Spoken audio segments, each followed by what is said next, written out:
When Apex Legends was released a couple weeks ago, I informed my friends that they would be joining me in yet another Battle Royale game, and their reactions were all basically the same. You're joking. Not another one? Oh, for God's sake, I can't stand this. But to the surprise of my friends and I, Apex Legends turned out to be one of the most polished and fresh Battle Royale experiences we've had since PUBG launched in March of 2017. In this video, I'm going to outline what I think makes Apex Legends unique, what worries me, and what I think could be improved. Or you die. You tried? You died. Born, you know it, you wouldn't be here if there wasn't something missing.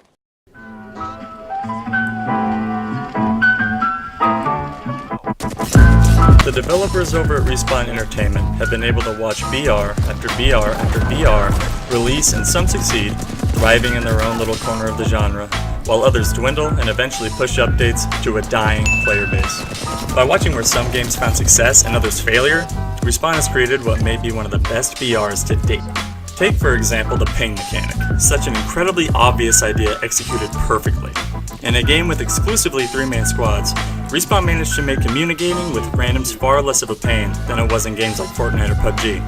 Asking for ammo, attachments, or even saying that you're keeping an eye on a specific location is a breeze.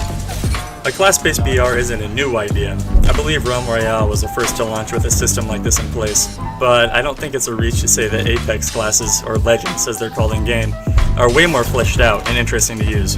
My personal favorite lately has been Mirage. He has the ability to send out a clone of himself to distract enemies, while I either make my escape or attempt to flank, and I cannot tell you how rewarding it is to watch someone shoot at your lifeless decoy sprinting straight at them. Not only are the Legends interesting, but listening to your characters interacting during the game breathes just a little more life into their personalities and the role they play. Now on to everyone's favorite part of every Battle Royale game, the drop. I'm kidding. Unlike games like Fortnite or PUBG, Apex allows you straight into the action via jetpack, rather than slowly floating down in a glider or parachute. Now, credit where it's due, Blackout and the previously mentioned Realm Royale also do away with the parachute and glider, but I do think that it plays into the fast-paced gameplay of Apex evenly, if not better. Last but not least is the new respawn mechanic.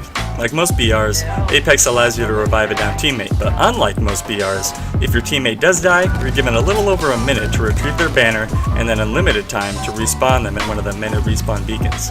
This encourages teammates to stay in game and spectate even if they happen to die, and gives you an opportunity to earn oohs and ahs as you bob and weave through enemy fire to retrieve their banner. 3 kills, yeah, give me that whole squad, baby. Tell me, Gordon, when does it all end, huh? How many yachts can you water ski behind? How much is enough? I know we've all heard it a million times. EA equals bad. It's basically a meme at this point, but I do think it's fair to be cautious around a publisher that has shown little to no concern over its player base or its monetization practices. Now Apex is a free-to-play game, so there's not too much to complain about as far as purchasable cosmetics go, as long as it stays that way. And God knows I want Apex and its developers to make money off this game and ensure it has a long life full of content updates. What I'm speaking to here is more the possibility that EA might implement some kind of anti-consumer cash grab for those content updates. I doubt very much that they would do that, but not much would surprise me at this point. I'm sure we're all familiar with the Battlefront 2 fiasco. I read an article the other day that said EA was completely hands-off during the development of Apex, but I think their eyes may turn to dollar signs once they see just how successful this game is. Respawn has released a roadmap, which I'll put on the screen now. It's a little hard to understand by looking at it exactly what we're getting, but it looks like we get updates starting in June, bringing new legends, loot, weapons, and cosmetics. The battle pass for the game is scheduled to start in March and allow players to unlock 100 tiers of Apex packs and cosmetics. This system will essentially be the same as Fortnite, where some tiers are available to everyone and some require purchasing the pass. And personally, I have absolutely no issue with the Battle Pass. Like I said earlier, Respawn has created a fantastic game for free, and I am happy to give them money to show support, if nothing else. Now, despite all the praise I've given the game, it's not without its flaws, and I'm going to share a few of my personal issues with the game in the next section.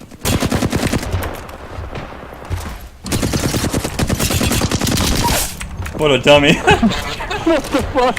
That looks like me out there.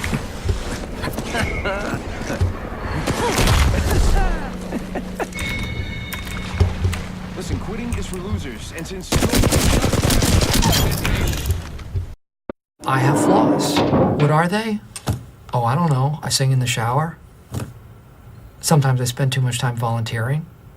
Occasionally I'll hit somebody with my car. So sue me. In my opinion, the positives in this game far outweigh the negatives, but that doesn't mean there aren't a few quality of life improvements I'd be happy to see implemented in the future. Starting with the ammo drop rate.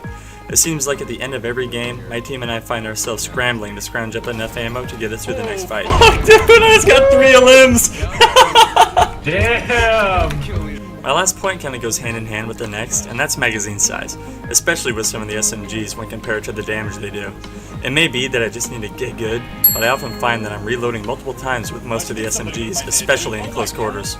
The rest of my issues are mostly with optimization. Apex launched with far more polish than we've come to expect with a lot of AAA developers, releasing games unfinished and patching later.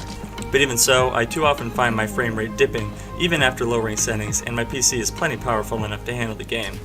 My last issue with the game right now really isn't the game's fault at all. Respawn implemented every mechanic to make playing with randoms easier, but some people just want to watch the world burn. Some people like this guy, who passed up the opportunity to revive me. This is the only player I've come across who wasn't a team player. Maybe he didn't think I deserved it given my terrible aim at the Peacemaker.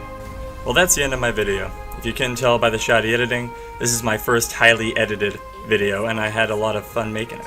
If you liked it, let me know by liking the video. If you didn't like it, let me know by disliking the video and telling me in the comments what you think could be improved upon in the future. Thank you for watching, and have a great day.